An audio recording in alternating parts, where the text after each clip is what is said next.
അങ്കമാലി കിഴക്കേ സഭ ക്രമീകരിച്ചിരിക്കുന്ന ഈ ക്ലാസ്സിൽ സംബന്ധിച്ച് ദൈവവചന ശുശ്രൂഷയിൽ ഏർപ്പെടുവാൻ സാധിച്ചതിൽ വളരെ സന്തോഷമുണ്ട്. സഭയോടും ആ സന്തോഷം ഞാൻ അറിയിക്കുകയാണ്. തൃത്വം അല്ലെങ്കിൽ ത്രിയേക ദൈവം അല്ലെങ്കിൽ ത്രിയേകത്വം എന്ന വിഷയമാണ് ഇവിടെ എടുക്കാൻ എന്നോട് ആവശ്യപ്പെട്ടിരിക്കുന്നത്. വിശദമായി തന്നെ നമുക്കതെടുക്കാൻ കഴിയും എന്നാണ് ചിന്തിക്കുന്നത്. വളരെ ശാന്തമായി ലളിതമായി ഒരു പ്രഭാഷണമല്ലെന്ന് നിങ്ങൾക്കറിയാം. പ്രഭാഷണ രൂപേണ ഞാൻ ഈ വിഷയം മുന്നോട്ട് പോയാൽ ഇവിടെ ഇരിക്കുന്ന പലർക്കും ഊതിയതോ മീട്ടിയതോ എന്തെന്നറിയാൻ കഴിയാതെ വരും. അതുകൊണ്ട് തികച്ചും ഒരു ക്ലാസ് എന്നതിനേക്കാൾ ഉപരി കുറേ കൂടെ താന്ന് ലളിതമായി നിർത്തി കാര്യങ്ങൾ പറയാനാണ് താല്പര്യപ്പെടുന്നത്. അപ്പം ഞാൻ ഈ വിഷയത്തിന് ഒരു ടൈറ്റിൽ കൊടുക്കാൻ പോവുക. ഏത് വിഷയത്തിന്? നമ്മുടെ ക്ലാസ്സിൻ്റെ ആ വിഷയത്തിന്. അതിങ്ങനെയാണ്: ദൈവം ത്രിയേക ദൈവം. അങ്ങനെ ഒരു ടൈറ്റിൽ ഞാൻ എഴുതിക്കൊണ്ടാണ് എൻ്റെ ഈ ഹോംവർക്ക് ഞാൻ അങ്ങോട്ട് ആരംഭിച്ചത്. ദൈവം എന്ന് പറഞ്ഞ് നിർത്താതെ ത്രിയേക ദൈവം. തൃത്വം എന്ന പദം ബൈബിളിലുണ്ടോ? ഇത് മുതിർന്ന ഉപദേശിമാർ എടുത്തിയാടി പറയാതെ നിങ്ങൾ പിള്ളേരും അല്ലാത്തവരും ഒക്കെ ഒന്ന് പറഞ്ഞ് തൃത്വമെന്ന് ബൈബിളിലുണ്ടോ? മിണ്ടുന്നില്ല. അതാ നേരത്തെ പറഞ്ഞതിൻ്റെ കാര്യം. അതാ തൃത്വമെന്ന് ബൈബിളിലില്ല. ഞാൻ ജോയ് പാമ്പാടി, കുഞ്ഞുമോൻ തോട്ടപ്പള്ളി ആദിയായവർ ഹൈറേഞ്ചിൽ 1977-78 കാലങ്ങളിൽ പ്രവർത്തിക്കുമ്പോൾ ഒരേ വീട്ടിൽ ഞാനും വേറെ ആരും തോട്ടപ്പള്ളിയാണെന്ന് തോന്നുന്നു ഞങ്ങൾ പോയി. അയാൾ ആദ്യം ഞങ്ങളോട് ചോദിച്ച ചോദ്യം ഇതാ: തൃത്വമെന്ന് ബൈബിളിൽ ഉണ്ടോ? ഞങ്ങൾ എന്ത് ചെയ്തെന്നറിയാമോ? എന്താണേലും അന്നത്തെ തലമുറ പോലെ വാഗ്വാദത്തിൽ ഇടപെട്ടിട്ടുള്ള ഒറ്റ തലമുറയും സുവിശേഷകന്മാരിൽ ഇപ്പോൾ ഇല്ല. അതിന് മനുഷ്യനെ കണ്ടിട്ട് വേണ്ടേ വാഗ്വാദത്തിൽ ഏർപ്പെടാൻ? പോട്ടെ, ഞാൻ ആ ഭാഗത്തേക്ക് ഇപ്പോൾ കടക്കുന്നില്ല. അപ്പോൾ ഞങ്ങൾക്കറിയാം ഇതെങ്ങനെ ചർച്ച ചെയ്യണമെന്നറിയാം. അപ്പോൾ ഇയാൾ ചോദിച്ചു തൃത്വമെന്ന് ബൈബിളിലുണ്ടോ? ഞങ്ങൾ പറഞ്ഞില്ല. തിരിച്ചൊരു ചോദ്യം, ചില ശബ്ദമൊക്കെ കുറച്ച് ശാന്തമായി അറിയാനുള്ള കൗതുകം കാണിക്കത്തക്കവണ്ണം ചോദിച്ചു, നിങ്ങൾക്ക് തിരുവത്താഴം ഉണ്ടോ എന്ന് ചോദിച്ചു. ഉണ്ട്. നിങ്ങളതിനെന്തുവാ പറയുന്നത്? തിരുവത്താഴം.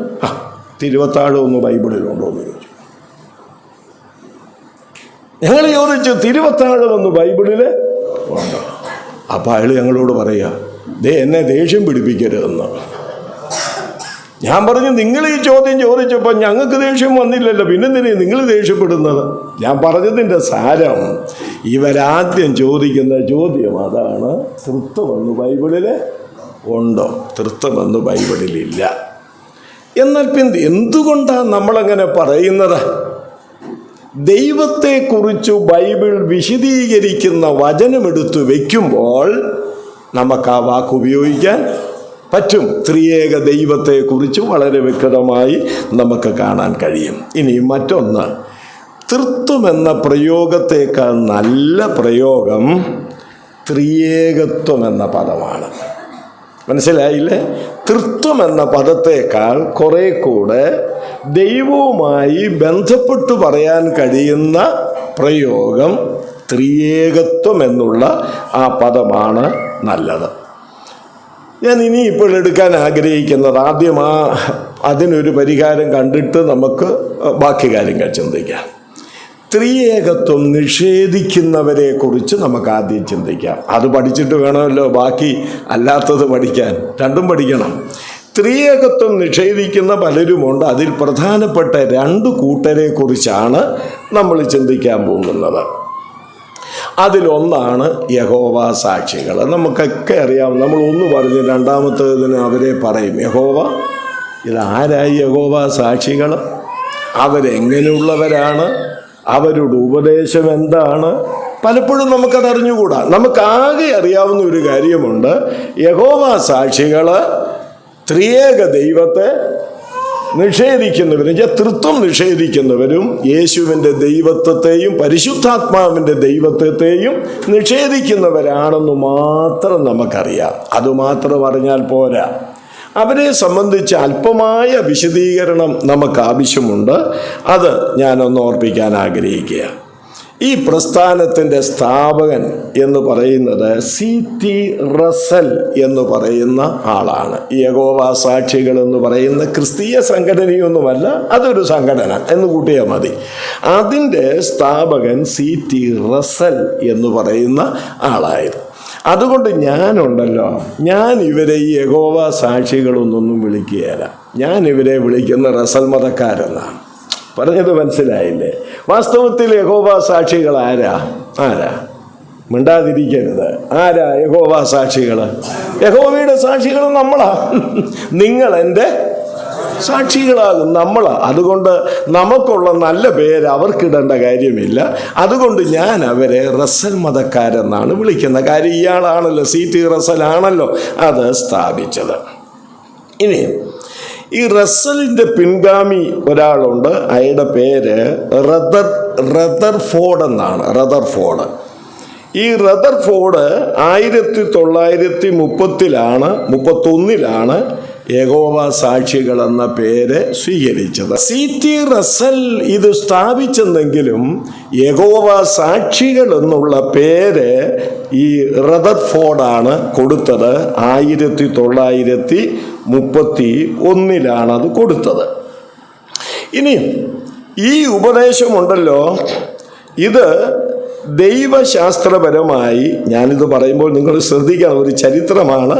ദൈവശാസ്ത്രപരമായി അറിയൂസിൻ്റെ ഉപദേശത്തോടാണ് യഹോവ സാക്ഷികൾക്ക് അടുപ്പമുള്ളത്. ഈ അറിയൂസ് എന്ന് പറയുന്നത് ആദിമ കാലത്തുണ്ടായിരുന്ന സഭാപിതാവെന്ന് പറയാൻ ഒക്കുമോ എന്ന് എനിക്കറിഞ്ഞുകൂടാ. ആ ഗണത്തിലുള്ള ആളായിരുന്നു ഈ അറിയൂസ്. അദ്ദേഹത്തിൻ്റെ ഗ്രൂപ്പിനാണ് അറിയേന്യർ എന്ന് പറയുന്നത്. അപ്പോൾ അവര് ഈ യഹോവ സാക്ഷികളുടെ ഉപദേശത്തോട് ബന്ധപ്പെട്ട് നിൽക്കുന്ന ഉപദേശം പഠിപ്പിച്ചുകൊണ്ടിരുന്ന ആളുകളായിരുന്നു. അപ്പോൾ അത് ഇവർ മനസ്സിലാക്കിയിട്ടാണ് അതിൻ്റെ ചുവട് പിടിച്ച് ഈ യഹോവ സാക്ഷികൾ എന്നുള്ള പേര് സ്വീകരിച്ചുകൊണ്ട് ഈ സംഘടന രൂപീകരിക്കപ്പെട്ടത്. ഇനിയും ഇത് സംബന്ധിച്ച് എന്താ പഠിപ്പിക്കുന്നത്? പുത്രൻ ഒന്നാമതായി സൃഷ്ടിക്കപ്പെട്ട ഒരു ഉന്നത സൃഷ്ടി എന്നാണ് അവരുടെ ഒന്നാമത്തെ പഠിപ്പിക്കൽ. പുത്രൻ സൃഷ്ടിക്കപ്പെട്ടവനാണ്. ആ സൃഷ്ടിക്കപ്പെട്ട പുത്രൻ സൃഷ്ടികളിൽ വെച്ച് ഏറ്റവും ഉന്നതമായ സൃഷ്ടിയാണ് എന്നവര് പഠിപ്പിക്കുന്നു. കൂടാതെ ദൈവപുത്രനായ യേശുവിനെ അവർ പ്രധാന ദൂതനോടാണ് സാമ്യപ്പെടുത്തുന്നത്. കൂടാതെ ക്രിസ്തു മനുഷ്യനായപ്പോൾ വെറും മനുഷ്യനായി തീർന്നുവെന്നാണ്.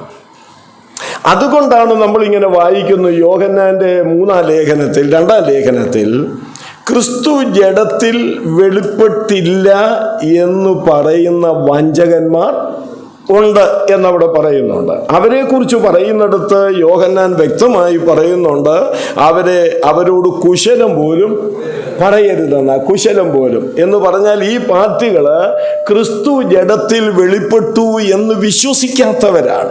ആ വിശ്വസിക്കാത്തവരെ വീട്ടിൽ കയറ്റേണ്ട കാര്യമല്ലോ ഉണ്ടോ? കാണുമ്പോൾ ചിലരാണെങ്കിൽ ഞങ്ങളുടെ തിരുനക്കര മൈതാനം പോലത്തെ ഹൃദയം അവർക്ക് അങ്ങനെ ഈ ട്രാക്റ്റുമായിട്ടൊക്കെ വരും, വന്നാട്ടെ, ഇരുന്നാട്ടെ, കാപ്പി കുടിച്ചാട്ടെ, എന്നിട്ട് പോയാൽ മതി. എന്നതിന് ശേഷം ഒന്ന് പ്രാർത്ഥിക്കാൻ പറഞ്ഞാൽ പ്രാർത്ഥിക്കുമോ? യഹോവ സാക്ഷികൾ പ്രാർത്ഥിക്കുമോ? അവരെ പരിചയപ്പെട്ടിട്ടില്ലല്ലോ അല്ലേ? അവർ പ്രാർത്ഥിക്കുകയല്ല. ഒന്ന് പ്രാർത്ഥിച്ചേച്ചു പോവും, അവർ പ്രാർത്ഥിക്കുകയല്ല. അപ്പം ഞാൻ പറഞ്ഞത്, യോഹന്നാൻ ഇങ്ങനെയുള്ളവരെ കുറിച്ച് പറയുക, അവരെ വീട്ടിൽ കൈക്കൊള്ളരുതെന്ന് മാത്രമല്ല, അവരോട് കുശലം പോലും. അപ്പോൾ ഈ ദുരുപദേശത്തിന്റെ ഗൗരവം ഇവിടെ വന്നിരിക്കുന്ന കുഞ്ഞുങ്ങളും ചെറുപ്പക്കാരും പ്രായമുള്ളവരും മനസ്സിലാക്കി വെക്കേണ്ടത് ആവശ്യമാണ്. അവര് ക്രിസ്തു മനുഷ്യനായപ്പോൾ വെറും മനുഷ്യനായി തീർന്നു എന്നാണ്. മറ്റൊരു പഠിപ്പിക്കൽ എന്നാന്നറിയാമോ?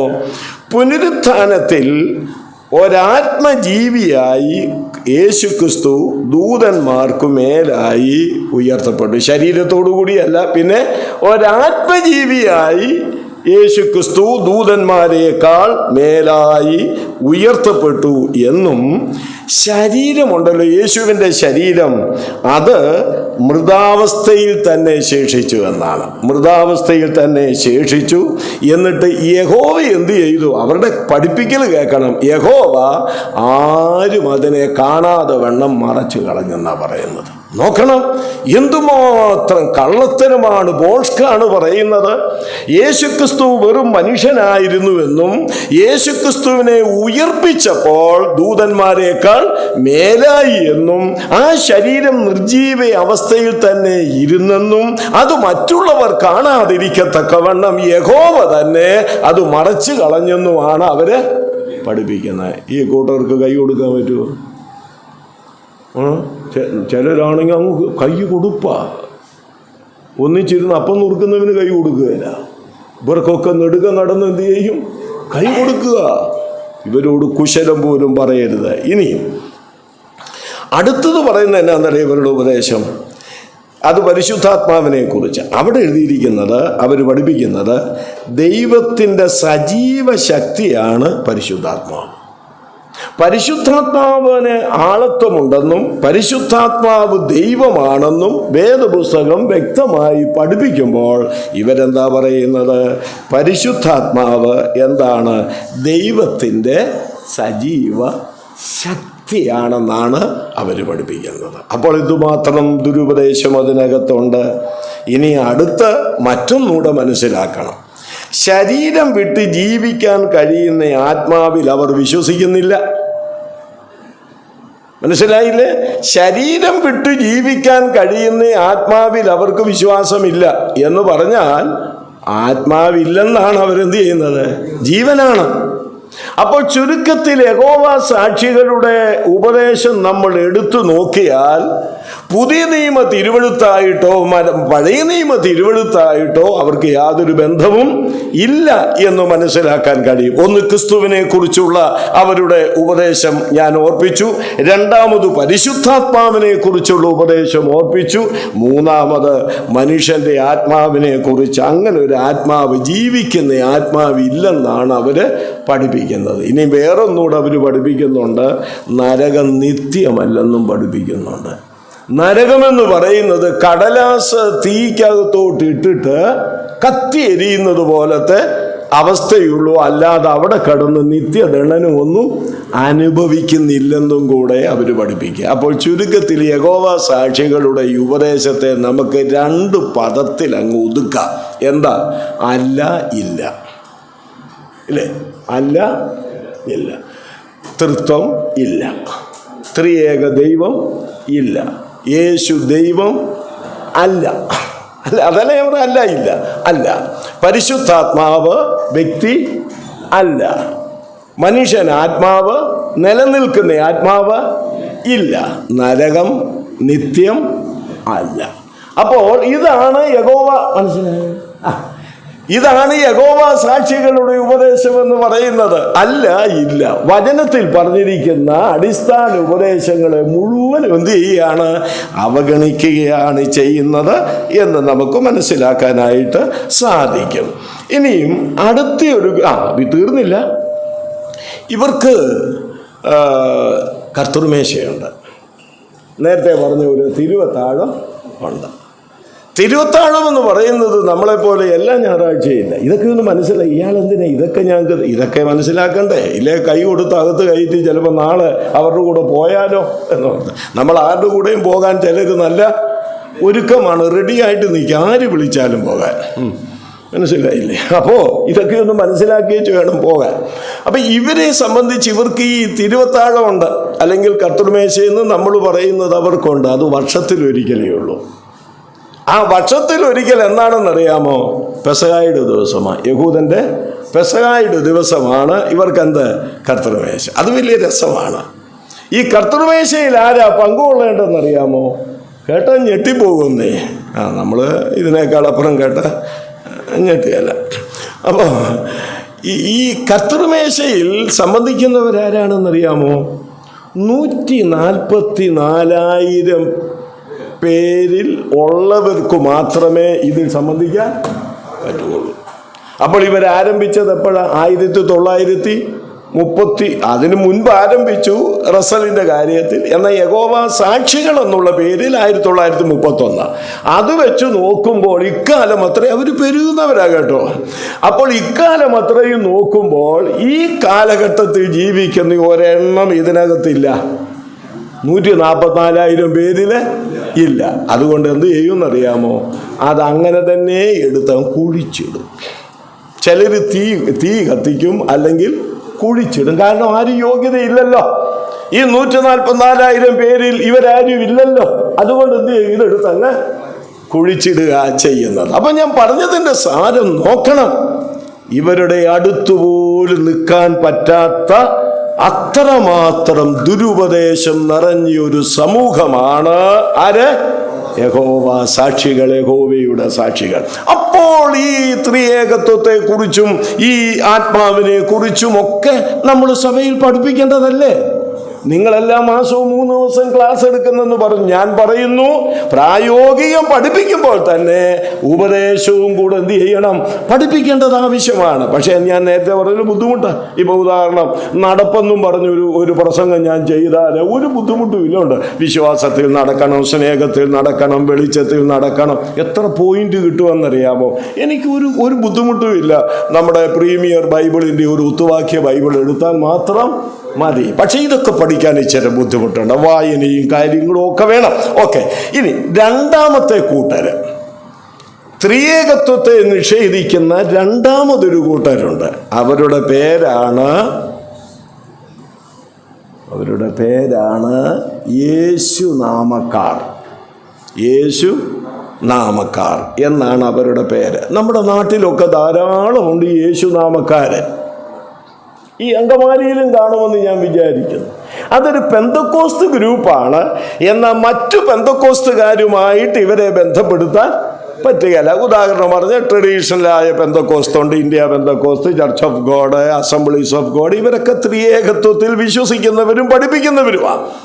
എന്നാൽ ഇവർക്ക് പെന്തക്കോസ്ത് എന്ന് പേരുണ്ടെങ്കിലും തൃത്വമില്ലാത്ത പെന്തക്കോസ്തുകാരാ. അവരാണ് യേശുവിൻ നാമക്കാരല്ലേ, യേശു നാമക്കാരെന്ന് പറയുന്നത്. ഇവരെക്കുറിച്ചും 2-3 കാര്യങ്ങൾ ഞാൻ നിങ്ങളുടെ അറിവിലേക്ക് തരികയാണ്. പെന്തക്കോസ്ത് പ്രസ്ഥാനം ആരംഭിച്ചത് നമുക്കെല്ലാവർക്കും അറിയാം. 1901 പെന്തക്കോസ്ത് പ്രസ്ഥാനം ആരംഭിച്ചത്. അതിൽ നിന്ന് 1916 ഈ പ്രസ്ഥാനം ആരംഭിച്ചത്. ഏത് പ്രസ്ഥാനം? യേശു നാമക്കാരെന്നുള്ള പ്രസ്ഥാനം ആരംഭിച്ചത്.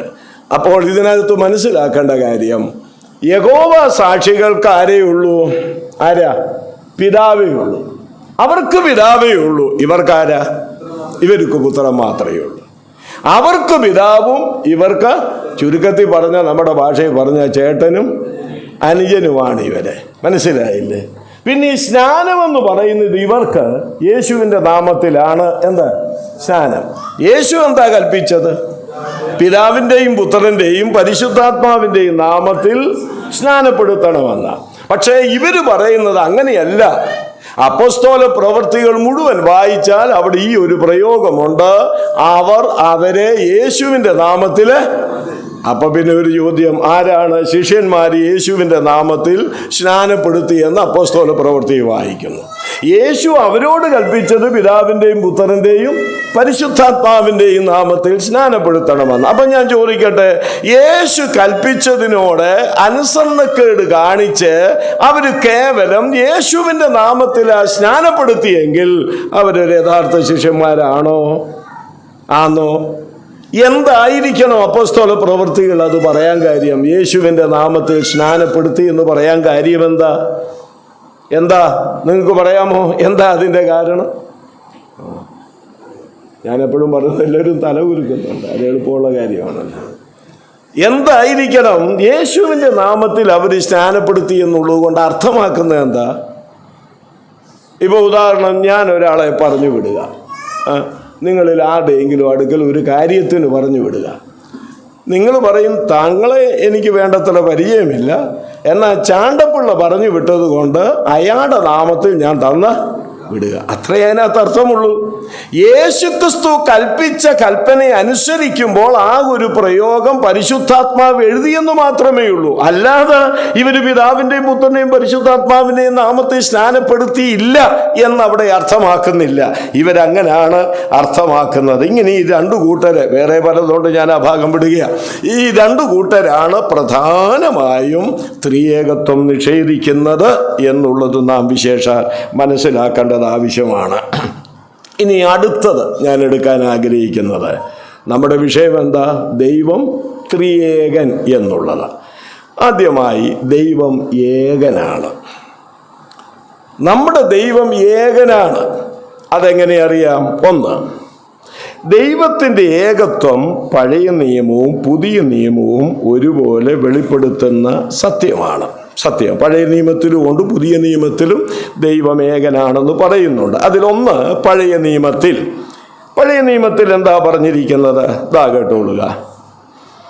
ആവർത്തന പുസ്തകം 4-ാം അധ്യായം 35-ാം വാക്യം.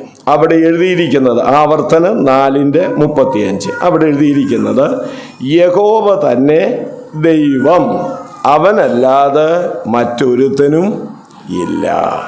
അപ്പോൾ ദൈവം ഏകനാണെന്ന് പഴയ നിയമത്തിൽ പറഞ്ഞിരിക്കുന്ന ഒരു വേദവചനമാണ് ആവർത്തനം 4:35.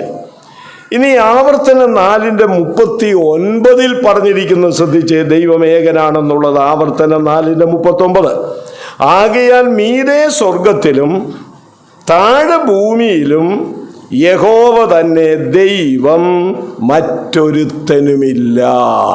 അപ്പൊ ദൈവം ഏകനാണെന്ന് അവിടെയും നമുക്ക് മനസ്സിലാക്കാൻ കഴിയും. ഇനി ആവർത്തനം 6-ാം അധ്യായം 4-ാം വാക്യം ഒന്ന് നോക്കിയേ. ആവർത്തനം 6:4, ഇസ്രായേലേ കേൾക്ക, യഹോവ നമ്മുടെ ദൈവമാകുന്നു. അടുത്തത്, യഹോവ ഏകൻ തന്നെ. അവിടെയും ദൈവം ഏകനാണെന്ന് പറയുന്നു. ഇനിയുണ്ട്, ഞാൻ ആ വാക്യങ്ങളെല്ലാം നിങ്ങളോട് പറയാൻ പോവുകയാണ്, ക്ലാസ് അല്ലേ. ആവർത്തനം 32:39, ആവർത്തനം 32:39, അവിടെ എന്താ പറഞ്ഞിരിക്കുന്നത്? ഞാൻ മാത്രമേ ഉള്ളൂ, ഞാനല്ലാതെ ദൈവമില്ല.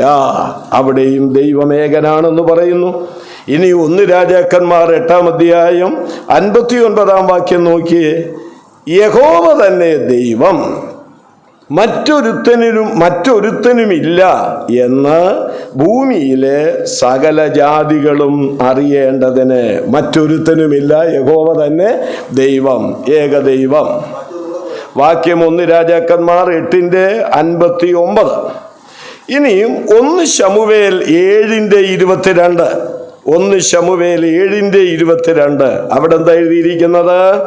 നിന്നെ പോലെ ഒരുത്തനുമില്ല, നീ അല്ലാതെ ഒരു ദൈവവും ഇല്ല എന്നവിടെ പറയുന്നു. ഇനിയും 1 ദിനവൃത്താന്തം, ഞാൻ എന്തിനാ ഇത് വായിപ്പിക്കുന്നറിയാമോ? സാധാരണ നിങ്ങൾക്ക് എൻ്റെ പ്രസംഗം അറിയാം, ഞാൻ വായിപ്പിക്കാറുമില്ല, ഞാനങ്ങ് പറഞ്ഞു പോകത്തേ ഉള്ളൂ. പക്ഷേ ഈ ക്ലാസ്സിൽ ഇതൊക്കെ പറഞ്ഞ് ചുമ്മാ വാക്യം പറഞ്ഞിച്ചു പോയാലാകുകയില്ല. അതുകൊണ്ടാണ് ഞാൻ ഇതിനകത്ത് എഴുതി വെച്ചിട്ടുണ്ട്. എഴുതാത്തത് ചിലത് നിങ്ങളോട് പറയുമ്പോൾ വായിച്ച് തരണം. ക്ലാസ് ആയതുകൊണ്ടാണ് വായിപ്പിക്കുന്നത്. ആരാന്ന് വെച്ചാൽ കിട്ടുന്നവർ വായിക്കണം. ഇപ്പം വേണ്ട, ഇതൊക്കെ ഞാനിവിടെ എഴുതി വെച്ചിട്ടുണ്ട്. 1 ദിനവൃത്താന്തങ്ങൾ 17:20 എന്താ പറഞ്ഞിരിക്കുന്നത്? 1 ദിനവൃത്താന്തം 17:20, യഹോവേ നിന്നെ പോലെ ഒരുത്തനുമില്ല, നീ അല്ലാതെ ഒരു ദൈവവും ഇല്ല.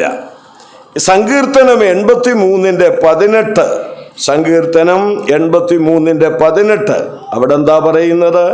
യഹോവ എന്ന് നാമമുള്ള നീ മാത്രം.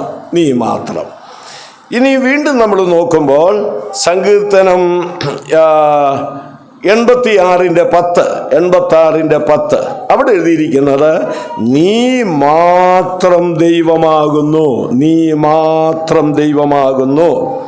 യെശയ്യാ 43:10 അവിടെ എന്താ പറയുന്നത്? എനിക്ക് മുമ്പേ ഒരു ദൈവവും ഉണ്ടായിട്ടില്ല, എൻ്റെ ശേഷം ഉണ്ടാകുകയുമില്ല. ഇനി യെശയ്യാ 43:11, യെശയ്യാ 43:11, അവിടെ എന്താ പറയുന്നത്? ഞാൻ തന്നെ യഹോവ, ഞാനല്ലാതെ ഒരു രക്ഷിതാവും ഇല്ല. കൂടാതെ യെശയ്യാ 44:6, യെശയ്യാ 44:6, അവിടെ എന്താ പറയുന്നത്? ഞാൻ ആദ്യനും അന്ത്യനുമാകുന്നു, ഞാനല്ലാതെ ഒരു ദൈവവും ഇല്ല. നിങ്ങൾ മനസ്സിലാക്കണം, അവിടെ എല്ലാം നമ്മുടെ ദൈവം ഏകനാണെന്ന് സമർത്ഥിക്കുന്ന വേദഭാഗങ്ങളാണ്. ഇനി യെശയ്യാ 45:5 കൂടെ പഴയ നിയമത്തിൽ നമുക്ക് ചിന്തിക്കാം. യെശയ്യാ 45:5 കൂടെ, അവിടെ എന്താ പറയുന്നത്? ഞാൻ യഹോവയാകുന്നു, മറ്റൊരുത്തനുമില്ല, ഞാനല്ലാതെ ഒരു ദൈവവും ഇല്ല. അപ്പോൾ ഇത്രയും വേദഭാഗം ഞാൻ ഈ പഴയ നിയമത്തിലെ വചനങ്ങളൊക്കെ കേൾപ്പിച്ചല്ലോ. ഈ വചനങ്ങളിലെല്ലാം ഒരു കാര്യം പറയുന്നുണ്ട്: ദൈവം പലരില്ല, ദൈവം ഏകൻ മാത്രം എന്നുള്ളത്. ഇനി പുതിയ നിയമത്തിൽ ദൈവം ഏകനാണെന്ന് പറയുന്ന ഭാഗവും കൂടെ നമുക്ക് നോക്കേണ്ടതായിട്ടുണ്ട്. ഏതൊക്കെ ഭാഗമാ? വേഗത്തിൽ പറയട്ടെ. മർക്കോസ് 12:29, മർക്കോസ് 12:29. അതിന് യേശു, എല്ലാറ്റിലും മുഖ്യ കൽപ്പനയോ ഇസ്രായേലേ കേൾക്ക, നമ്മുടെ ദൈവമായ കർത്താവ് ഏക കർത്താവ്. നോക്കണം, ഈ വാക്യങ്ങളൊക്കെ ഒന്ന് കണ്ടുപിടിച്ചെടുത്തുകൊണ്ട് വരണമെങ്കിൽ ചിലരുടെ പണിയാണോ? ആണോ? മനസ്സിലായോ? എവിടെല്ലാം അത് പറഞ്ഞിട്ടുണ്ടോ അതെല്ലാം പെറുക്കി എടുത്തുകൊണ്ട് വരികയാ. മനസ്സിലായില്ലേ? മനസ്സിലാക്കണം. മർക്കോസ് 12:29 നമ്മളിപ്പോൾ കണ്ടത്. അടുത്തത് പുതിയ നിയമത്തിലെയാ, യോഹന്നാൻ 17:3. അവിടെ എന്താ? ഏക സത്യ ദൈവമായ നിന്നെയും.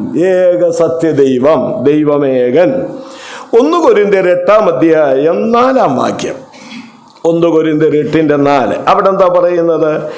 ഏക ദൈവമല്ലാതെ ദൈവമില്ല എന്ന് നാം അറിയുന്നു. എന്ത്? നാം അറിയുന്നു വേറെ ദൈവമില്ല, ഏക ദൈവമേ ഉള്ളൂ. ഇനി 1 കൊരിന്ത്യർ 8:6. 1 കൊരിന്ത്യർ 8:6. പിതാവായ ഏക ദൈവമേ നമുക്കുള്ളൂ. അവിടെയും ഒന്ന് പറയുക, പിതാവായ ഏക ദൈവമേ നമുക്ക് ഉള്ളൂ എന്നവിടെ പറയുകയാണ്. ഇനിയും അടുത്തത് ഗലാത്യർ 3:20. ഗലാത്യർ 3:20. അവിടെ എന്താ പറയുന്നത്? ദൈവമോ ഒരുത്തൻ മാത്രം. മനസ്സിലാക്കണം, ദൈവമോ ഒരുത്തൻ മാത്രം. നിങ്ങളത് മുഴുവൻ എഴുതണമെന്നില്ല, റഫറൻസ് എഴുതിയാൽ മതി. പിന്നെ പോയി നോക്കുന്ന സ്വഭാവം ഉണ്ടെങ്കിൽ പിന്നെ നിങ്ങൾ പോയി ആ വചനം നോക്കിയാൽ മതി. അപ്പോൾ അവിടെ എഴുതിയിട്ടുണ്ട്, ദൈവമോ ഒരുത്തൻ മാത്രം. ഇനി എഫേസ്യർ 4:6. എഫേസ്യർ 4:6. അവിടെ എന്താ പറയുന്നത്? എല്ലാവർക്കും ദൈവവും പിതാവുമായവൻ ഒരുവൻ. എല്ലാവർക്കും ദൈവവും പിതാവുമായവൻ ഒരുവൻ. 1 തിമോത്തിയോസ് 2:5. അത് നമുക്കറിയാം. തുടങ്ങുന്നത് എങ്ങനെയാ? 1 തിമോത്തിയോസ് 2:5. ദൈവം ഒരുവനല്ലോ, ദൈവം ഒരുവനല്ലോ. ഇനി യാക്കോബ് 2:19. യാക്കോബ് 2:19. അത് വിശ്വാസികളോട് ചോദിക്കുന്ന ഒരു ചോദ്യമാണ്. ദൈവം ഏകനെന്ന് നീ വിശ്വസിക്കുന്നുവോ? അപ്പം നമ്മളെല്ലാം കൂടെ യാക്കോബിയേട്ടാ വന്നു, ഞങ്ങൾ ദൈവം ഏകനാണെന്നാണ് വിശ്വസിക്കുന്നത്. അപ്പോൾ അയാൾ പറയും, കൊള്ളാം, പിശാചുക്കളും അത് തന്നെ വിശ്വസിക്കുകയും വിറയ്ക്കുകയും. നമ്മൾ വിറയില്ല, വിശ്വസിക്കുകയും വിറയ്ക്കുകയും ചെയ്യുന്നു. അപ്പോൾ ഞാൻ പറഞ്ഞത്, അവിടെ അദ്ദേഹം ഒരു ചോദ്യം ചോദിക്കുകയാണ്, ദൈവമേകനെന്ന് നീ വിശ്വസിക്കുന്നുവോ? ഏറ്റവും ഒടുവിലായി പുതിയ നിയമത്തിലെ ഒടുവിലത്തെ വാക്യം യൂദ 25. യൂദയുടെ ലേഖനം 25-ാം വാക്യം. അവിടെ എന്താ എഴുതിയിരിക്കുന്നത്? നമ്മുടെ രക്ഷിതാവായ ഏക ദൈവം. അപ്പം നോക്ക്, അപ്പോൾ പഴയ നിയമത്തിലും പുതിയ നിയമത്തിലുമായി ഒരു വസ്തുത വെളിപ്പെടുത്തിയിട്ടുണ്ട്. നമ്മുടെ ദൈവം ആരാണ്? ഏകനാണ്. നമ്മൾ ആരും ബഹുദേവവാദികളല്ല.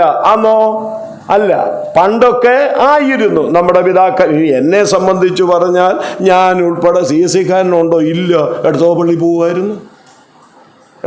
പോകുമായിരുന്നു. CS ഞങ്ങളുടെ അടുത്ത ഈ എടത്തോപ്പള്ളി പെരുന്നാൾ വരുമ്പോൾ ഈ പുള്ളി കുന്തക്കാരനെ ഒരു സമയമാകുമ്പോൾ നട തുറന്ന് കൊണ്ടുവയ്ക്കും, കണ്ട് തൊഴാൻ പോകുമായിരുന്നു. അപ്പോൾ ബഹുദൈവവാദികളായിരുന്നു നമ്മളൊക്കെ.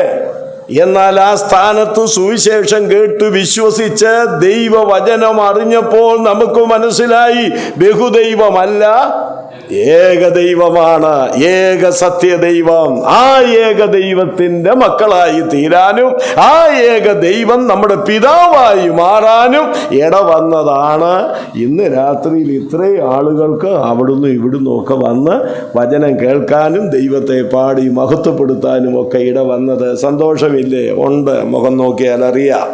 ഇനി അടുത്തത് മൂന്നാമത്. ഇനി നമ്മൾ വിഷയത്തിലേക്ക് വരിക. ഇപ്പം നമ്മൾ എന്തോ കണ്ടുപിടിച്ചു? പറ. ദൈവം ഏകനാണ്. ആരോടും പറയാം, ഞങ്ങൾ ബഹുദൈവവാദികളല്ല, ഞങ്ങൾ ഏകദൈവ വിശ്വാസികളാണെന്ന് പറയാം. ഇനിയും അതിൻ്റെ മൂന്നാമത്തെ ഭാഗം, മൂന്നാമത്തേത് എൻ്റെ പോയിന്റാ ഞാൻ പറയുന്നത്, നിങ്ങൾക്ക് ഇഷ്ടമുള്ളത് എഴുതാം. മൂന്നാമത്തെ പോയിന്റ് എന്താ? ഏകത്വത്തിലെ ബഹുത്വം. അതാണ് മൂന്നാമത്തെ പോയിന്റായി ഞാൻ പറയാൻ ഉദ്ദേശിക്കുന്നത്. ഏകദൈവമാണ് നമ്മുടെ ദൈവം. അപ്പോൾ ബൈബിള് പഠിപ്പിക്കുന്ന മറ്റൊരു കാര്യമുണ്ട്. ആ ഏകത്വത്തിൽ എന്തുണ്ട്? ബഹുത്വമുള്ളതായിട്ട് നമുക്ക് കാണാൻ കഴിയും. അത് ഞാൻ പറയുന്നത് നിങ്ങൾ ശ്രദ്ധിച്ചുകൊണ്ടേയിരിക്കണം. ഈ ഏകത്വത്തിൽ ബഹുത്വമുണ്ടെന്നുള്ളത് ദൈവത്തെ സംബന്ധിച്ച് എബ്രായ ഭാഷയിലുള്ള ഒരു പദം വെളിപ്പെടുത്തുന്നുണ്ട്. ഒന്നുകൂടെ ആ വാചകം ഞാൻ പറയാം. ഏകത്വത്തിൽ, ദൈവമേകൻ, ആ ഏകത്വത്തിൽ ബഹുത്വമുണ്ടെന്ന് ദൈവത്തെക്കുറിച്ച് എബ്രായ ഭാഷയിൽ കൊടുത്തിരിക്കുന്ന ഒരു വാക്ക് അത് വെളിപ്പെടുത്തുന്നുണ്ട്. അതിന് തനിക്ക് എബ്രായ ഭാഷ അറിയാമോ? പിന്നെ താനെങ്ങനെ ഇത് പറയുന്നത്? വിവരമുള്ളവർ പറഞ്ഞ് മനസ്സിലാക്കി തന്നിട്ടുണ്ട്. അതിന്ന് നമ്മളൊക്കെ അങ്ങനെയല്ലേ വായിച്ചും പഠിച്ചും ഒക്കെ പറയുന്നത്, അല്ലാതെ മേളിൽ നൂലെ കെട്ടി ഇങ്ങോട്ട് തരുന്നതല്ലല്ലോ. അങ്ങനെ കൊണ്ടുവരുന്ന ചില പാർട്ടികളുണ്ട്. ഞാനിവിടെ വന്നപ്പം ദൈവം എനിക്ക് അത് കേൾക്കുമ്പോൾ ജനത്തിനെല്ലാം അറിയാം, ദൈവം കൊടുത്തതാണെന്ന് അറിയാം. മനസ്സിലായില്ല? ഇതല്ല, ഇതൊക്കെ വായിച്ചും പഠിച്ചും ഒക്കെയാ വരുന്നത്. അപ്പോൾ ആ പദം എന്താന്ന് പറയാൻ പോവുകയാണ്. നിങ്ങൾക്കറിയാം പലർക്കും എലോഹിം എന്നാണ്. എലോഹിം.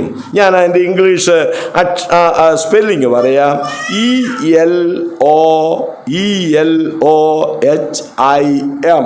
എലോഹിം എന്നാണ് ആ എബ്രായ പദം. ഇനി നിങ്ങൾ എത്ര പേര് മനസ്സിലാക്കിയിട്ടുണ്ടെന്ന് എനിക്കറിഞ്ഞുകൂടാ. ഈ എലോഹിം എന്ന് പഴയ നിയമത്തിൽ പ്രയോഗിച്ചിരിക്കുന്നിടത്തെല്ലാം ബഹുത്വമാണ്. ഇനി അതിനൊരു ഉദാഹരണം ഞാൻ പറയാം. ഇനി ഞാൻ ഇത് പറഞ്ഞതിന് ശേഷം, ഞാൻ വലിയ വിവരമുള്ള ആളല്ല, വിവരമുള്ള ആളുകളെ കാണുമ്പോൾ ആ പുള്ളി ഇങ്ങനെ ഞങ്ങളെ പഠിപ്പിച്ചേച്ചു പോയി, എന്നെ അഭിപ്രായം, നിങ്ങളുടെ തോളെ തല്ലിയിട്ട് പറയും ആ പുള്ളി 100% ശരിയാണ് പഠിപ്പിച്ചെന്ന് പറയും. കാര്യം അങ്ങനെയാണല്ലോ ഇത് പഠിക്കുന്നത്. ആവർത്തന പുസ്തകം നമ്മൾ എഴുതിയതാണ്, പിന്നെ അത് എഴുതി പേന കളയണ്ട. ആവർത്തന പുസ്തകം 6-ാം അധ്യായം 4-ാം വാക്യം നമ്മൾ ചിന്തിച്ചു. എന്തായിരുന്നു ആവർത്തന പുസ്തകം 6:4 കണ്ടത്? ഇസ്രായേലേ കേൾക്ക, യഹോവ നമ്മുടെ ദൈവമാകുന്നു, യഹോവ ഏകൻ തന്നെ. കേൾക്കണം, യഹോവ ഏകൻ തന്നെ എന്നുള്ളിടത്ത്, യഹോവ ഏകൻ തന്നെ എന്നുള്ളിടത്ത് എലോഹിം എന്ന വാക്കാണ് ഉപയോഗിച്ചിരിക്കുന്നത്. എന്താണ് അതിൻ്റെ കാരണം? ആ എലോഹിം എന്ന പദത്തിൽ നിന്ന് വ്യക്തമായിരിക്കുന്ന ആശയം ബഹുത്വങ്ങളുടെ ഏകത്വം എന്നാണ്. ഇതല്ലോ മനസ്സിലാകുന്നുണ്ടോ? ഉണ്ട്. എലോഹിം എന്ന എബ്രായ പദത്തെ പലയിടങ്ങളിൽ ഉപയോഗിച്ചിട്ടുള്ളതിൽ അനേക സ്ഥലങ്ങളിലും അതിൻ്റെ ആശയം ബഹുത്വങ്ങളുടെ ഏകത്വം എന്നാണ്. ബഹുത്വങ്ങളുടെ ഏകത്വം. അപ്പോൾ എലോഹീം എന്ന പദം കൊണ്ട് തന്നെ ഒരു കാര്യം നമുക്കറിയാം, ഏകത്വത്തിൽ എന്തുണ്ട്? ബഹുത്വമുണ്ട് എന്നുള്ളത് മനസ്സിലാക്കാം. ഞാൻ അതിന് മറ്റൊരു ഉദാഹരണം, അത് വേറൊരിടത്ത് എഴുതിയിട്ടുണ്ട്, എന്നാൽ തന്നെ ഇപ്പൊ തന്നെ ഞാൻ ആ വാക്യം പറയാം, പിന്നെയും ചിലപ്പോൾ ഒന്ന് ആവർത്തിക്കും ആ ഭാഗത്തേക്ക് വരുമ്പോൾ. ഉൽപ്പത്തി പുസ്തകം 1-ാം അധ്യായം നമുക്കറിയാം, ആദിയിൽ ദൈവം ആകാശവും ഭൂമിയും സൃഷ്ടിച്ചു എന്നാണ്. വേദപഠിതാക്കൾ പറയുന്നു അവിടെ ദൈവം എന്നുള്ളത് എലോഹീം എന്നാണല്ലോ, എബ്രായ വാക്കതാണല്ലോ എലോഹീം. അതിന് ദൈവങ്ങൾ സൃഷ്ടിച്ചു എന്നൊരു വ്യാഖ്യാനം ചിലർ കൊടുക്കാറുണ്ട്. കേട്ടിട്ടുണ്ടോ? പക്ഷേ ആദിയിൽ ദൈവങ്ങൾ ഉണ്ടോ? കേട്ടിട്ടുണ്ടോ? ആകാശവും. പക്ഷെ അതിനോട് യോജിക്കാൻ പറ്റുകയില്ല. അവിടെ ദൈവമെന്ന് തന്നെയാ, ദൈവങ്ങളെന്നൊന്നും അവിടെ പറഞ്ഞിട്ടില്ല. എലോഹീം എന്ന വാക്കാണ് ഉപയോഗിച്ചിരിക്കുന്നത്, അവിടെ ദൈവങ്ങളെന്ന് പറഞ്ഞിട്ടില്ല. പക്ഷേ ആ ഏകത്വത്തിൽ എന്ത് ചേർത്തിട്ടുണ്ട്? എന്തുണ്ട് അടങ്ങിയിട്ടുണ്ട്? ബഹുത്വം അടങ്ങിയിട്ടുണ്ട്. അപ്പൊ ചുരുക്കത്തിൽ പറഞ്ഞാൽ ബഹുത്വങ്ങളുടെ ഏകത്വമാണ് അവിടെ ഉദ്ദേശിക്കുന്നത്. അവിടെ ദൈവങ്ങളെന്ന് പറയേണ്ട, ദൈവമെന്ന് പറയുന്നിടത്ത് എന്തുണ്ട്? ബഹുത്വമുണ്ട്. അവിടെ എലോഹിം എന്ന് പറയുമ്പോൾ ബഹുത്വങ്ങളുടെ ഏകത്വമാണ് അവിടെ ഉദ്ദേശിക്കുന്നത്. ഇനി ഒന്ന്, എലോഹിം എന്ന പദമാണ് എബ്രായ ഭാഷയിൽ ദൈവത്തിന് ഉപയോഗിക്കുന്നത്. അപ്പോൾ തന്നെ എൽ എന്ന പദമുണ്ട്. എൽ ഇംഗ്ലീഷ് അക്ഷരം എൽ അല്ല, ഈ എൽ അത് നമ്മുടെ ദൈവത്തെക്കുറിച്ചല്ല ഉപയോഗിക്കാറുള്ളത്. അത് ജാതികളുടെ ദേവന്മാരെ കുറിച്ച് ഉപയോഗിക്കുന്ന വാക്ക്. അത് പഴയ നിയമമൊക്കെ പഠിക്കുമ്പോൾ അറിയാം. ജാതികളുടെ ദേവന്മാരെ കുറിച്ച് ഉപയോഗിക്കുന്ന പദമാണ് എൽ എന്നുള്ളത്. എന്നാൽ ഒരു കാര്യം കൂടെ മനസ്സിലാക്കണം, ദൈവത്തിന് ചില സംയുക്ത നാമം ബൈബിളിൽ കൊടുത്തിട്ടുണ്ട്. ചില കട്ടിയ എനിക്കറിയാം, എന്നാലും കണ്ണും തുറന്ന് ഇരിക്കുന്നു എന്നുള്ളത് സന്തോഷമാണ്. ആരും കണ്ണടച്ച് പ്രാർത്ഥിച്ചുകൊണ്ടിരിക്കുന്നില്ലെന്നുള്ളതും ഒരാശ്വാസമാണ്. അപ്പോൾ ഈ ദൈവത്തിൻ്റെ സംയുക്ത നാമം എന്താ? ദൈവത്തിൻ്റെ സംയുക്ത നാമം ഒരെണ്ണം പറ, ഒറ്റ ഒരെണ്ണം. ഈ എൽ ചേർത്ത് എൽ സദായി. ആരാ? അത് മിക്കവാറും പറയുന്ന വാക്കായിരിക്കുമല്ലോ, എൽ സദായി. അത് ദൈവത്തിൻ്റെ സംയുക്ത. അങ്ങനെയുള്ള പല വാക്കുകൾ ദൈവത്തോടുള്ള ബന്ധത്തിൽ വരുന്നുണ്ട്. അതിനാണ് ദൈവത്തിൻ്റെ സംയുക്ത നാമം എന്ന് പറയുന്നത്. അവിടെ എല്ലിനോട് ചേർത്ത് ദൈവത്തിൻ്റെ അടുത്ത നാമം പറയുന്നത് അത് ദൈവത്തെക്കുറിച്ചാണ്. ഞാൻ പറഞ്ഞത് മനസ്സിലായില്ലേ? അത് ദൈവത്തെക്കുറിച്ചാണ്. എന്നാൽ എൽ എന്ന് മാത്രം പറയുന്ന ഭാഗമെടുത്ത് പരിശോധിച്ചാൽ അത് മിക്കവാറും ഉള്ളതെല്ലാം ആരെക്കുറിച്ചാണ് പറയുന്നത്? ആരെക്കുറിച്ചാ? ജാതികളുടെ.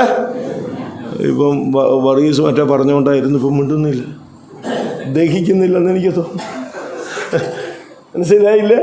ജാതികളുടെ ദേവനെ കുറിച്ചാണ് അത് പറയുന്നത്. എനിക്ക് ഇങ്ങനെയൊക്കെ പറഞ്ഞു തരാം, ഇതിൽ കൂടുതലൊന്നും ലളിതമാക്കാൻ എനിക്ക് പറ്റുകയില്ല.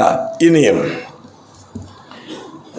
എലോഹീം എന്നതിന് സെപ്റ്റുവജന്റ് തർജ്ജിമയിൽ എന്തോ ഈ സെപ്റ്റുവജന്റ്, അയ്യോ എല്ലാവർക്കും അറിയാമേ, എങ്കിലും ഞാൻ ചുമ്മാ ഒന്ന് ചോദിക്കുക, എന്താ ഈ സെപ്റ്റുവജന്റ്?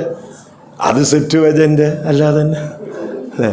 സെപ്റ്റുവജന്റ് എന്ന് പറഞ്ഞാൽ കേൾക്കുക, പഴയ നിയമത്തിലെ 39 പുസ്തകങ്ങളുണ്ടല്ലോ.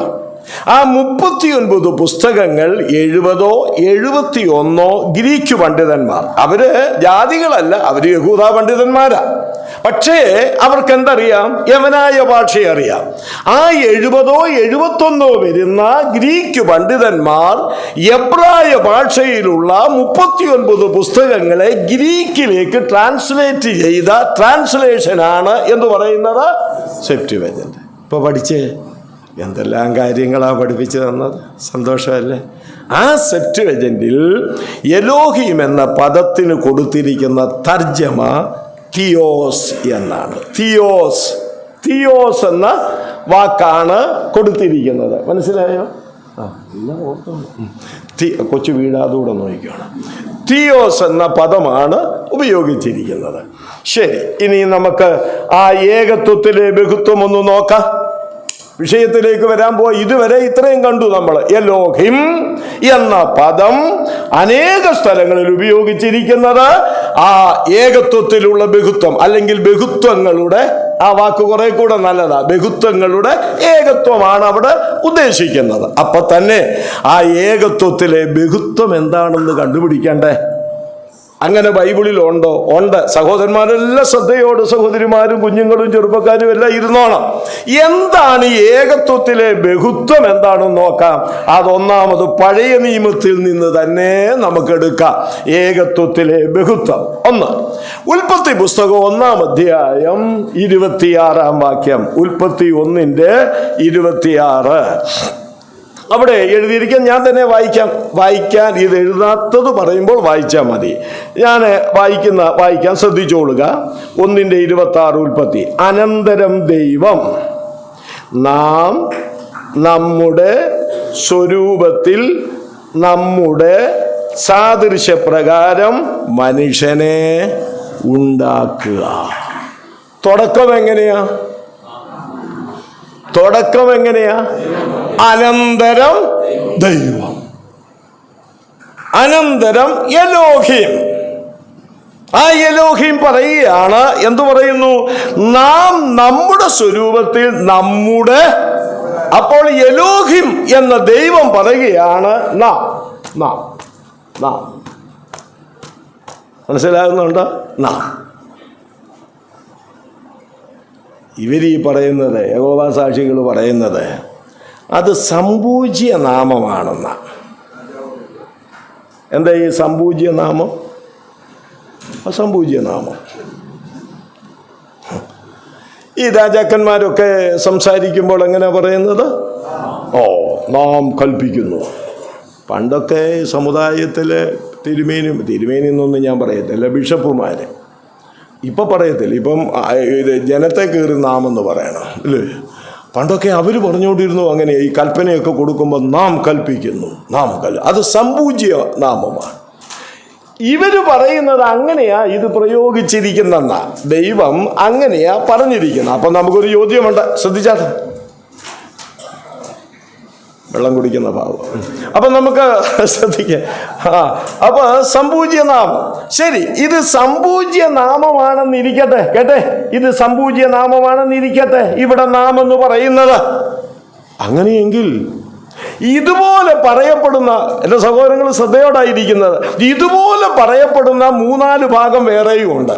ഏതെ? നാം എന്ന് പറയുന്നത്. ശരി, ഇത് സംപൂജ്യ നാമമാണെങ്കിൽ ദൈവം പറയുന്നിടത്തെല്ലാം ഇത് പ്രയോഗിക്കണ്ടേ? പറഞ്ഞേ, ദൈവം പറയുന്നിടത്തെല്ലാം നാം എന്ന് പറയണ്ടേ? എന്നാൽ ഈ 3-4 സ്ഥലങ്ങൾ ഒഴിച്ച ബാക്കിയുള്ളിടത്തെല്ലാം ഞാൻ ദൈവമായ കർത്താവ് അരുളി ചെയ്യുന്നു, ഞാൻ കൽപ്പിക്കുന്നു, അവിടെയെല്ലാം ഞാനെന്ന.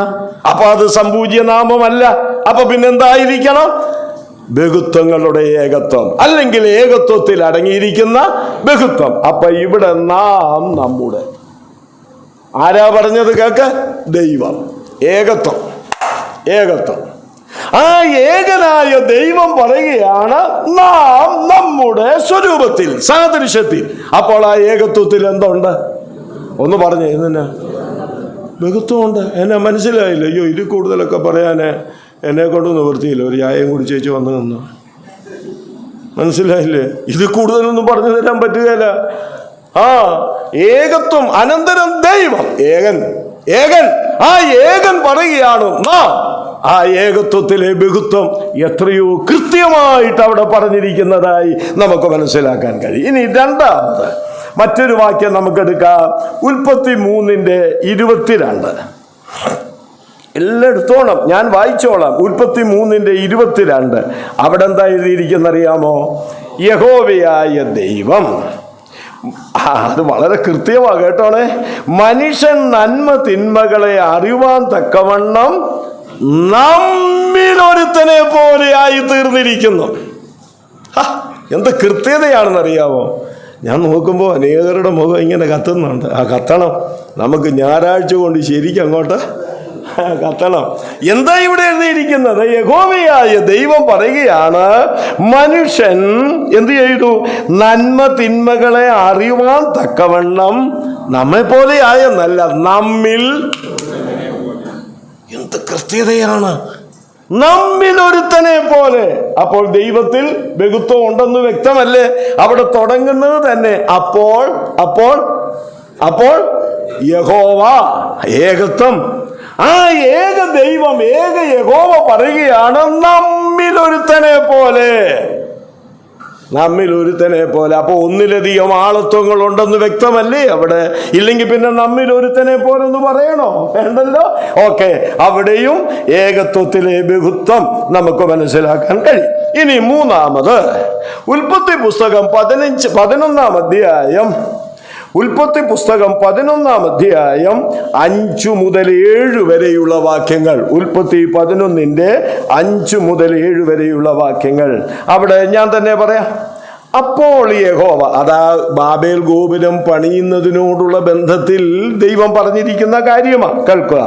അപ്പോൾ യഹോവ, ഇതാ ജനമൊന്ന്, അവർക്കെല്ലാവർക്കും ഭാഷയും ഒന്ന്, ഇതും അവർ ചെയ്തു തുടങ്ങുന്നു. അവർ ചെയ്യുവാൻ നിരൂപിക്കുന്നതൊന്നും അവർക്ക് അസാധ്യമാകയില്ല. അടുത്ത കേൾക്കണേ. വരുവീൻ, നാം ഇറങ്ങിച്ചെന്ന് അവർ തമ്മിൽ ഭാഷ തിരിച്ചറിയാതിരിപ്പാൻ അവരുടെ ഭാഷ കലക്കിക്കളക എന്ന് പറഞ്ഞു. തുടക്കം എങ്ങനെയാ? അപ്പോൾ യഹോവ, ഏകത്വം. അപ്പോൾ യഹോവ, ഏകദൈവം. എന്നിട്ടെന്താ പറയുന്നത്? നാം ഇറങ്ങിച്ചെന്ന്. ഇപ്പം നമ്മൾ ഇപ്പം 3-4 പേര് പറയുകയാണ്, ഒരാടെ വണ്ടി, അയ്യോ സ്റ്റാർട്ടാകാതിരിക്കരുത്, സ്റ്റാർട്ടാകണം. ഇപ്പം ഇത് കഴിയുമ്പോൾ അങ്ങോട്ട് ഒരാടെ വണ്ടി സെൽഫ് എടുക്കുന്നില്ല. അപ്പോൾ ചിലർ പറയാ, വാ നാം അങ്ങോട്ട് ഇറങ്ങിച്ചെന്ന് അങ്ങോട്ട് ഉന്താ തള്ളാം എന്ന് പറഞ്ഞാൽ അർത്ഥം എന്താ? ഒന്നിലധികം ആളുകളുണ്ട്. എൻ്റെ ദൈവമേ, എത്ര വളരെ വ്യക്തമാ! യഹോവ എന്ന ഏകൻ പറയുകയാണ്, നാം ഇറങ്ങിച്ചെന്ന്. അപ്പോൾ ഒരു കാര്യം വളരെ വ്യക്തമായിട്ട് അവിടെ കാണുന്നു, ഏകത്വത്തിലെ ബഹുത്വമാണ് നാം അവിടെ മനസ്സിലാക്കുന്നത്. ഇത് കൂടുതൽ തെളിവൊന്നും വേണ്ടല്ലോ. അടുത്തത് യെശയ്യാ പ്രവാചകന്റെ പുസ്തകം 6-ാം അധ്യായം 8-ാം വാക്യമാണ്. യെശയ്യാ 6-ന്റെ 8-ാമത്തെ വാക്യം.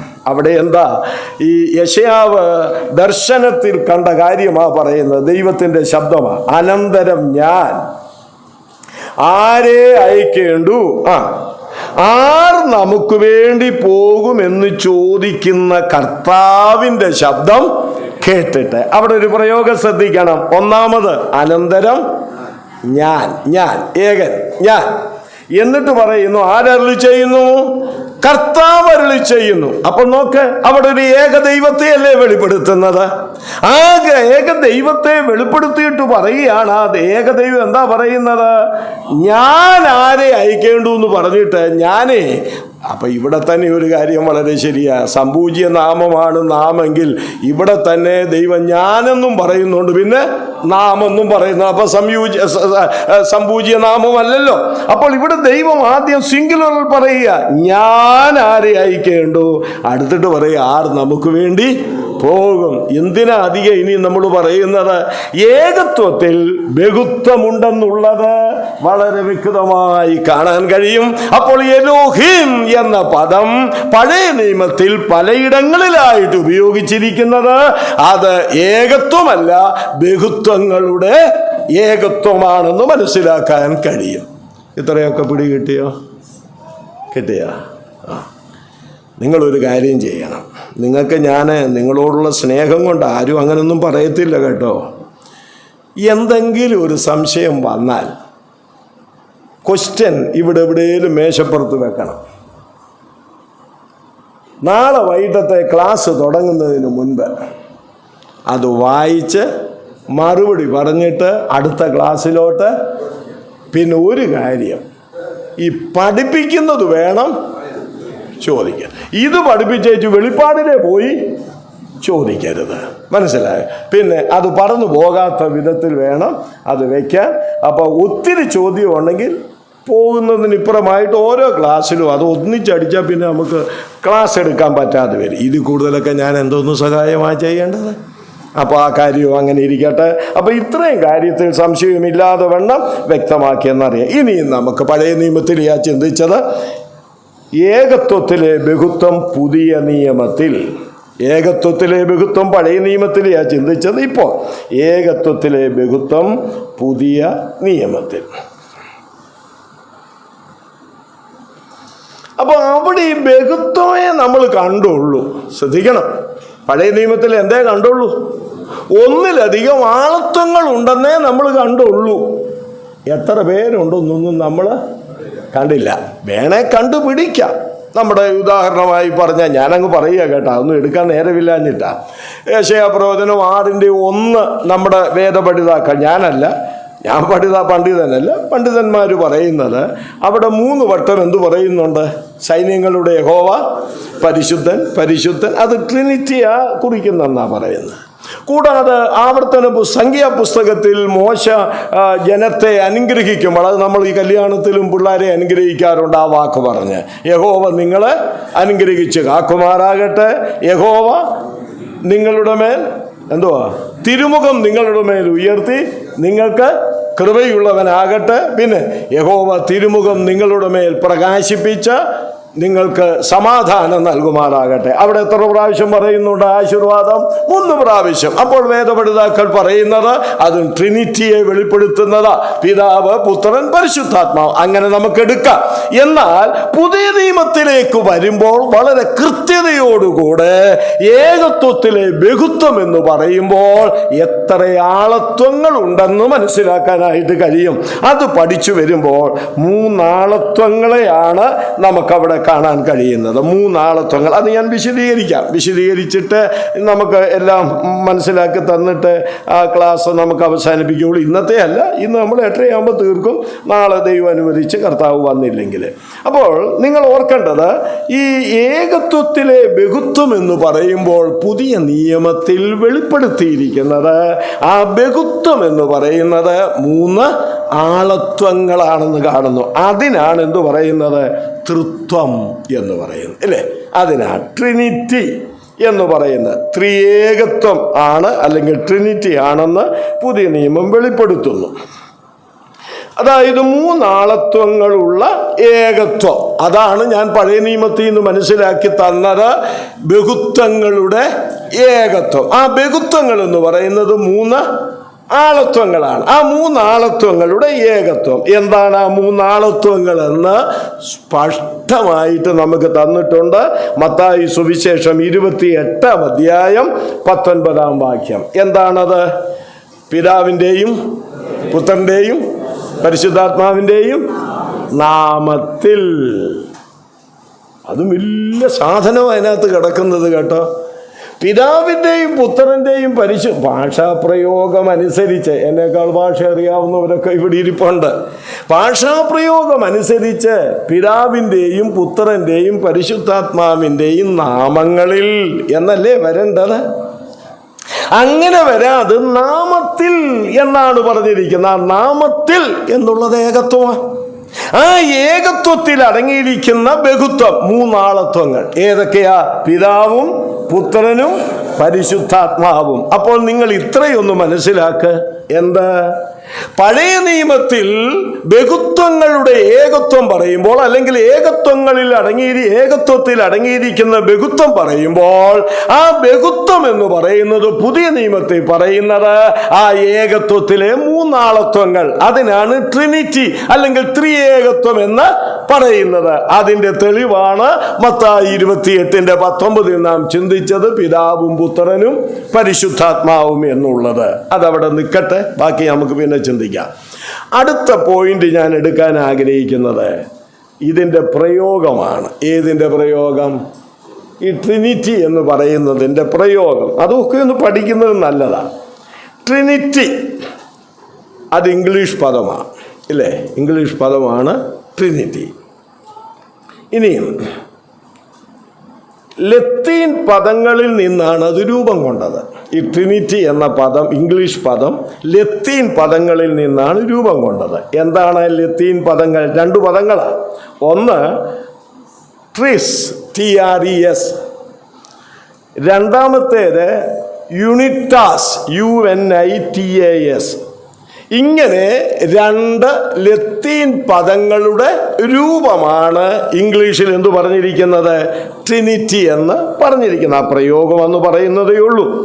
എന്ന് പറഞ്ഞാൽ അതിൻ്റെ വാച്യാർത്ഥം ത്രിയേകത്വം എന്നാണ്. അതുകൊണ്ടാണ് ഞാൻ ആദ്യം പറഞ്ഞത് തൃത്വം എന്ന് പറയുന്നതിനേക്കാൾ കുറെ കൂടെ പ്രയോഗത്തിൽ ഗുണം ത്രിയേകത്വം എന്ന് പറയുന്നതാണ്.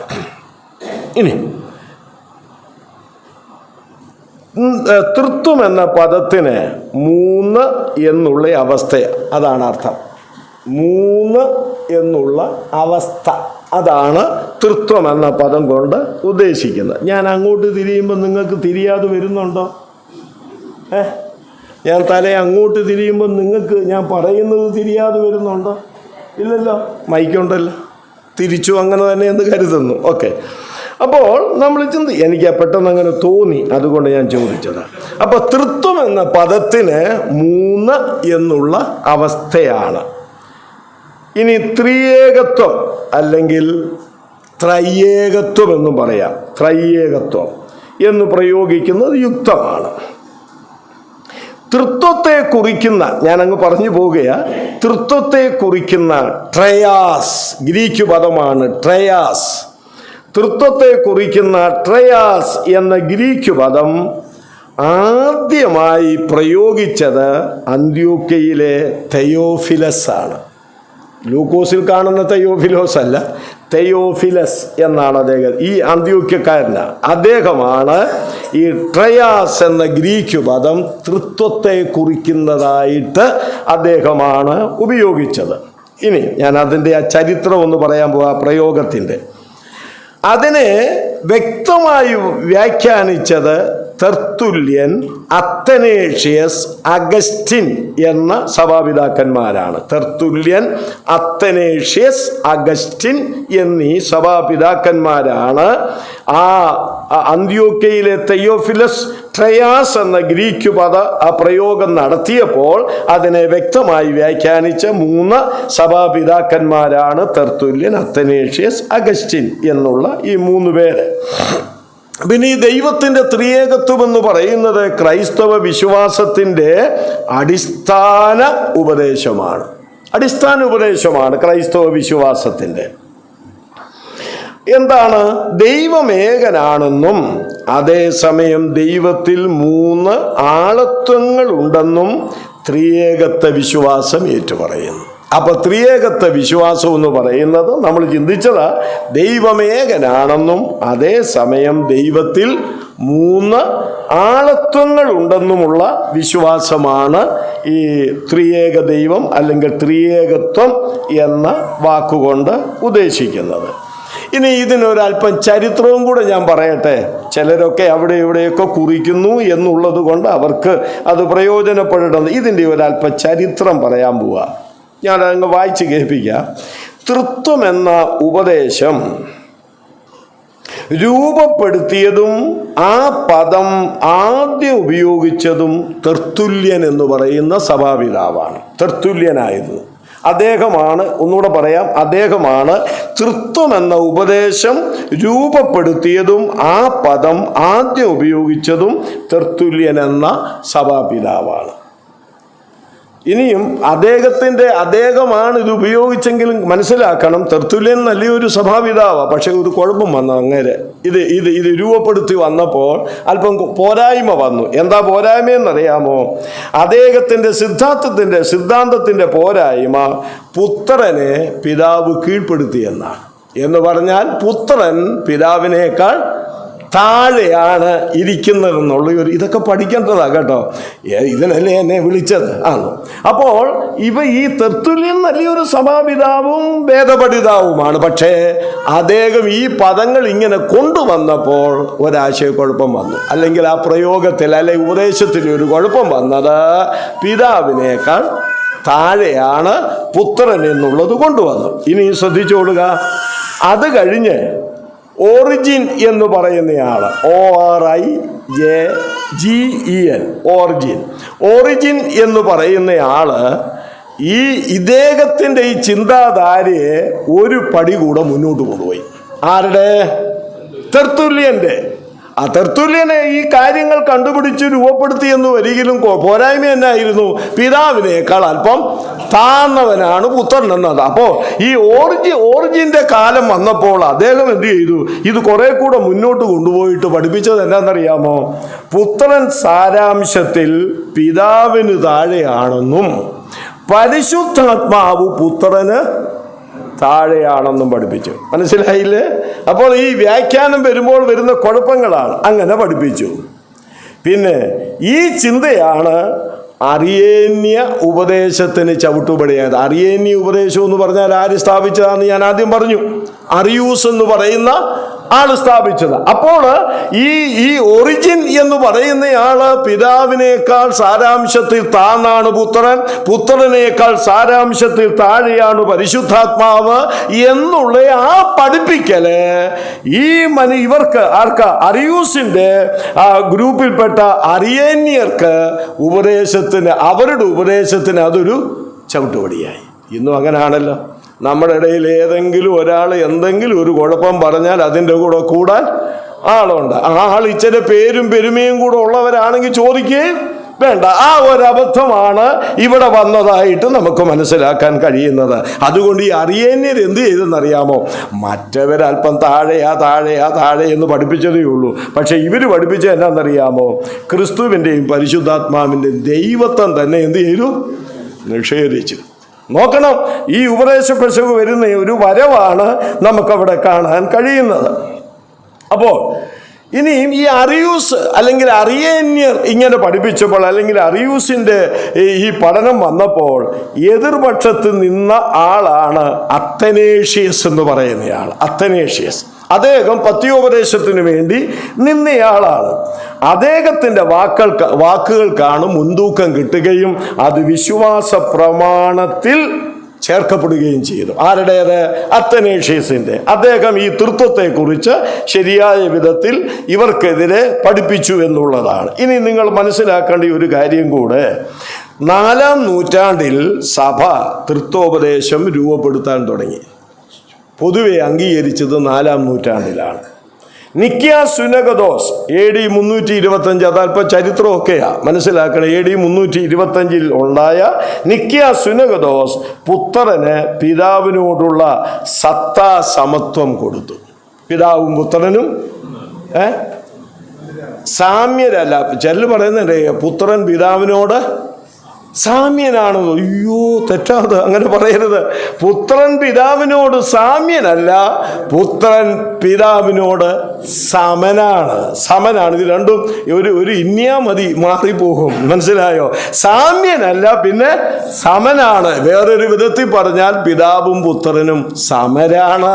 അത് ഈ നിക്യ സുന്നകദോസിൽ AD 325 അംഗീകരിക്കപ്പെട്ടപ്പോൾ AD 381 പരിശുദ്ധാത്മാവിന്റെ ദൈവത്വവും കോൺസ്റ്റാന്റിനോപ്പിൾ സുന്നകദോസ് അംഗീകരിക്കുകയുണ്ടായി. അപ്പോൾ ചുരുക്കത്തിൽ ഞാൻ ഓർപ്പിച്ചതുപോലെ 4-ാം നൂറ്റാണ്ടോടുകൂടിയാണ് ഈ തൃത്വോപദേശം ശരിയായ വിധത്തിൽ രൂപപ്പെടുത്തി സഭ എടുത്തതായിട്ട് നമുക്ക് മനസ്സിലാക്കാനായിട്ട് കഴിയും. അത്രയും ചരിത്രം ഞാൻ ആ കാര്യം പറഞ്ഞ് മുന്നോട്ട് പോവുകയാണ്. ഇനി ബാക്കി നമുക്ക് അടുത്ത ദിവസം. ഇത്രയും കാര്യങ്ങളൊക്കെ മനസ്സിലായി. കുഞ്ഞുങ്ങളൊക്കെ അത് എഴുതിയെടുത്തു.